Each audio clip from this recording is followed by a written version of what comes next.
देखते हैं Olectra green take के बारे में। तो देखिए दोस्तों, अगर हम बात करें इस कंपनी के बारे में, तो इस कंपनी ने जो है कल अपना जो क्वार्टर 1 का रिजल्ट है वो डिक्लेयर किया था। तो बाजार को रिजल्ट कुछ पसंद नहीं आया, इसलिए काफ़ी ज़बरदस्त पिटाई आज देखने को मिली है। लगभग 5% की मंदी के साथ आज स्टॉक ने परफॉर्म किया है। लेकिन दोस्तों, अगर आप यहाँ पर रिटर्न्स देखोगे, कंपनी के ऑल टाइम रिटर्न्स अगर आप देखते हो तो काफ़ी जो है मल्टीबैगर रिटर्न्स आपको दिखाई देंगे। लेकिन आप एक बार जो है कंपनी की लिस्टिंग भी देखिए। कंपनी की जो लिस्टिंग है वो मार्च जो है 2002 से कंपनी मार्केट में है, और 2002 से अगर मैं बात करूं 2016 तक, दिसंबर 2016 तक बात करूं तो दिसंबर 2016 तक कंपनी ने कुछ भी कमाकर नहीं दिया था। तो देखिए दोस्तों, मान सकता हूं दिसंबर 2016 तक आप देख सकते हो मात्र 1% के रिटर्न्स आपको दिखाई देंगे। लेकिन दोस्तों, अगर बात करूं तो चलो, पहले ईवी का थीम नहीं था, अब जो है ईवी का थीम काफी जोरों पर है। तो देखिए दोस्तों, ये जो कंपनीज हैं, इस तरह की जो कंपनीज हैं, जो थीमेटिक कंपनीज हैं, ईवी का जो थीम है, अगर इस समय की बात करें तो ईवी का थीम जो है जबरदस्त चल रहा है। और अगर 5 साल के रिटर्न्स की बात करें हम, तो 5 साल में कंपनी ने पैसा एक प्रकार से 5 गुना से ऊपर कर दिया है, और कंसिस्टेंसी के साथ नहीं।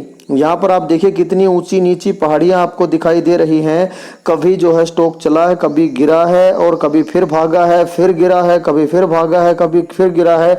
तो देखिए कितनी अनकंसिस्टेंसी आपको यहाँ पर दिखाई दे रही है। बिल्कुल कंसिस्टेंसी का सी भी नहीं है यहाँ पर। तो देखिए दोस्तों, अगर आप इस तरह की वॉलेटिलिटी को पचा सकते हैं तभी इन कंपनीज में इन्वेस्टमेंट करने की सोचें, और इन कंपनीज में अपने जो पोर्टफोलियो साइज का है वो काफ़ी कम वेटेज देने की कोशिश करें, ताकि वो आपका पोर्टफोलियो ज़्यादा ऊपर नीचे ना हो। नहीं तो ये आपके पोर्टफोलियो को कभी ऊपर लेकर जाएंगे, कभी नीचे पटकेंगे, और पता नहीं कितने दिन नीचे पड़ा रहेगा। तो देखिए दोस्तों, ईवी का जो थीम है वो काफ़ी ज़बरदस्त चला हुआ है।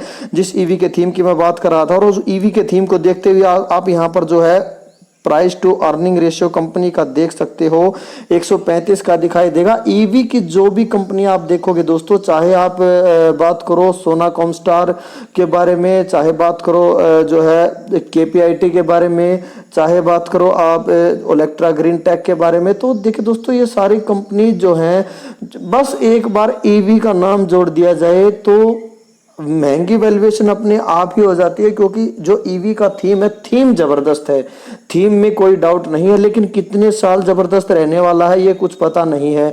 अगर मैं इस कंपनी की बात करूं तो इस कंपनी के अगर बिजनेस को थोड़ा सा मैं आपको बताना चाहूं तो देखिए दोस्तों, इस कंपनी का जो 82% का रेवेन्यू जो है वो जो है इलेक्ट्रिकल बसेज से आता है, और 18% का रेवेन्यू जो है वो कंपोजिट इंसुलेटर से आता है, जो कंपनी रेलवे के लिए बनाती है। 25 केवीए के जो इंसुलेटर हैं वो कंपनी बनाती है, और उससे मात्र 18% का रेवेन्यू आता है, और इलेक्ट्रिकल बसेज से 18% का रेवेन्यू आता है। देखिए दोस्तों, ये कंपनी जो है बिल्कुल हाईली डिपेंडेंट होती है ऑर्डर्स के ऊपर। तो देखिए एक बार रिजल्ट पर चलते हैं, चलो। तो देखिए दोस्तों, ये कंपनी का रिजल्ट है, ये बाजार को पसंद नहीं आया। देखिए दोस्तों, बिल्कुल अनकंसिस्टेंट कंपनी है, कंसिस्टेंसी का सी भी नहीं है इसमें। तो रिजल्ट कैसे पसंद आएगा दोस्तों? कभी कंपनी को ऑर्डर मिल रहे हैं, कभी नहीं मिल रहे हैं। पास्ट में मैंने आपको बताया कंपनी ने 2002 से 2016 तक तो कुछ कमा के ही नहीं दिया था, और अभी 2016 से कंपनी अच्छे रनअप में कही जा सकती है, लेकिन वो भी कंसिस्टेंसी के साथ नहीं। तो कंसिस्टेंसी कहीं है ही नहीं, तो कैसे आपको रिजल्ट अच्छे पब्लिश करके देगी कंपनी? यहाँ पर आप देख सकते हो जो नेट प्रॉफिट है वो मात्र 9% के साथ बढ़ा है, और ईपीएस 8% के साथ, सेल्स जो है 23% के साथ गिरी है। तो देखिए दोस्तों, जैसे ही कंपनी को ऑर्डर मिलता है, जैसे जून 2022 की बात करें, 3328 बसेज का जो ऑर्डर है वो कंपनी को प्राप्त हुआ था। और अभी अगर बात करूं मैं, अभी रिसेंटली हमने पीछे जब देखा था तो लगभग 5000 इलेक्ट्रिकल बसेज, या कहूँ 10,000 करोड़ रुपए के मूल्य की जो इलेक्ट्रिकल बसेज हैं, इतना तो कंपनी का मार्केट कैप भी नहीं है। इतना बड़ा ऑर्डर कंपनी को प्राप्त हुआ था, तो क्या जबरदस्त भागा था जो इसका शेयर प्राइस है। आप कह सकते हो 1050 से, मैं बिल्कुल इसको लाइव ट्रैक कर रहा था, 1053 से अपने रेजिस्टेंस पे ही था। ये नहीं है कि स्पॉट पे था, अपने रेजिस्टेंस पे ही था, 1053 पे अपने ऑल टाइम हाई पे था, और वहां से भी कंपनी ने एक नया ऑल टाइम हाई लगाया था। काफी जबरदस्त तरीके से लगभग 3 दिनों तक वो तेजी बरकरार रही थी, तेजी पे तेजी क्योंकि कंपनी का मार्केट कैप इतना नहीं है, उससे ज्यादा का कंपनी को ऑर्डर मिल चुका था। तो देखिए दोस्तों, ट्रेडर्स जो हैं, जो डे ट्रेडर्स हैं, वो इस बात का जमकर फायदा उठाते हैं। तो उन्होंने बड़ा जबरदस्त पैसा छापा इसमें। और हम जैसे रिटेल इन्वेस्टर क्या हैं, स्टॉक की तेजी को देखकर काफी प्रभावित हो जाते हैं और क्या करते हैं, उसमें फोमो बाइंग कर लेते हैं ऊपर के लेवल पर कि कहीं हाथ से न निकल जाए, इसलिए हम फोमो बाइंग करो, फिर ऊपर के लेवल पर ट्रैप हो जाते हैं। लेकिन अभी आप देखोगे, अभी कंपनी का स्टॉक जो है उसी लेवल पे आ चुका है, 1053 से भागा था। और अभी अगर बात करें तो देखिए दोस्तों, अगर 9:15 की बात करें तो 1050 के लेवल पर ही इसने सपोर्ट लिया है। तो यहीं पर सपोर्ट देखने को मिला है, जहां पर तो देखिए दोस्तों, यहीं पर सपोर्ट ले रहा है बार बार। तो देखिए दोस्तों, चलो एक बार कंपनी के जो है प्रॉफिट्स और सेल्स ग्रोथ एक बार देख लेते हैं। यहाँ पर आप कंपनी की नेट प्रॉफिट आप देख सकते हो। तो देखिए दोस्तों, यहाँ पर जो है थोड़ा कंसिस्टेंसी दिखाई देगी, नाम मात्र की कंसिस्टेंसी दिखाई देगी। अगर सेल्स को देखें तो ये वाई ऑन वाई बेसिस पे इसमें थोड़ी सी कंसिस्टेंसी आपको दिखाई दे रही है। तो लेकिन अगर क्वार्टर ऑन क्वार्टर बेसिस पे बात करेंगे तो यहाँ पर आपको उबड़ खाबड़ पहाड़ियाँ दिखाई देंगी, चाहे जो है प्रॉफिट की बात करें और चाहे जो है सेल्स की बात करें, कहीं भी आपको कंसिस्टेंसी का सी भी दिखाई नहीं देगा। तो इसी तरह यही फ्लक्चुएशन जो है कंपनी के शेयर प्राइस में रिफ्लेक्ट हो रहा है। तो देखिए दोस्तों, अगर चाहे प्रॉफिट इतना ना बड़ा हो, सेल्स भले ही गिरी हो, लेकिन अगर ओपीएम की बात करें तो ओपीएम यहाँ पर आपको जो है बड़े हुए दिखाई दे रहे हैं। चाहे क्वार्टर ऑन क्वार्टर बेसिस पे बात करें 13% से बढ़कर हो चुके हैं 19%। और अगर बात करें वाई ऑन वाई बेसिस पे तो वाई ऑन वाई बेसिस पे भी 13% से बढ़कर हो चुके हैं 19%। तो दोनों में बिल्कुल Y on Y basis and Q on Q basis दोनों में जो है ओपीएम बढ़े हैं। तो देखिए दोस्तों, सबसे बड़ी प्रॉब्लम कहाँ है इस कंपनी में? सबसे बड़ी प्रॉब्लम यहाँ है, आप आरओई देख सकते हो, बिल्कुल सिंगल डिजिट आरओई। जबकि अगर 15% से ऊपर आरओई है तो ठीक ठाक माना जाता है, 15 से 20% आरओई ठीक ठाक माना जाता है। लेकिन अगर 20% से ऊपर अगर आरओई आपको मिल जाता है और कंपनी डेट फ्री है और तब कंपनी का आरओई 20% से ऊपर है तो जबरदस्त आरओई माना जा सकता है। लेकिन यहाँ पर आरओई ही नहीं है। तो देखिए दोस्तों, आरओई जो है एक कंपनी का दिमाग कहा जा सकता है, कि माइंड कहा जा सकता है कंपनी का, कि अगर आरओई कंपनी के पास है तो इसका मतलब समझो कि कंपनी के पास दिमाग तो है। लेकिन अगर दिमाग नहीं है और सेल्स ग्रोथ प्रॉफिट ग्रोथ है तो ऐसी sales growth profit growth sustainable नहीं रहेगी। हो सकता है कि ये अब है, कुछ दिन बाद ना रहे, कुछ भी हो सकता है। लेकिन अगर आरओई है और सेल्स ग्रोथ प्रॉफिट ग्रोथ नहीं है तो भी उसका कोई फायदा नहीं है। तो दोनों का साथ में रहना बहुत ही ज़्यादा ज़रूरी है। कंपनी के पास आरओई भी होना चाहिए और सेल्स ग्रोथ प्रॉफिट ग्रोथ भी होनी चाहिए।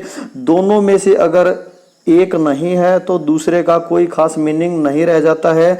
तो हालांकि ये काफ़ी अच्छे दिखाई दे रहे हैं, चाहे आप स्टॉक्स प्राइस सीएजीआर भी देखोगे वो भी काफ़ी अच्छा, लेकिन आरओई बिल्कुल सिंगल डिजिट है।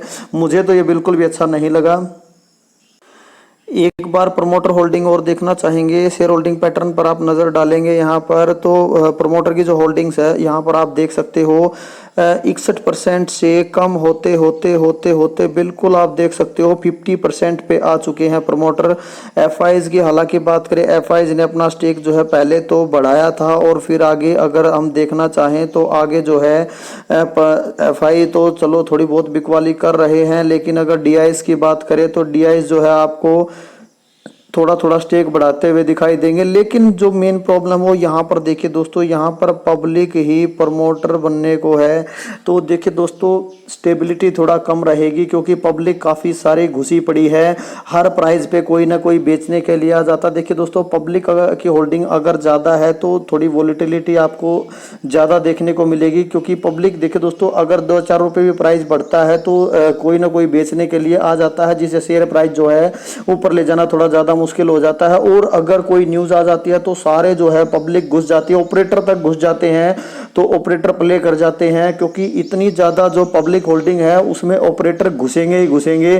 तो ऑपरेटर इस बात का फ़ायदा उठाते हैं, वो तो पैसा बना के चले जाते हैं, लेकिन हम जैसे रिटेल इन्वेस्टर को जो है ऊपर के लेवल पर ट्रैप करवा देते हैं। तो देखिए दोस्तों, अब जो इस तरह की कंपनीज में अगर आपको इन्वेस्टमेंट करना है तो अच्छे से ढंग से गिरावट हो जाए तभी इन्वेस्टमेंट की अपॉर्चुनिटी तलाश करनी चाहिए।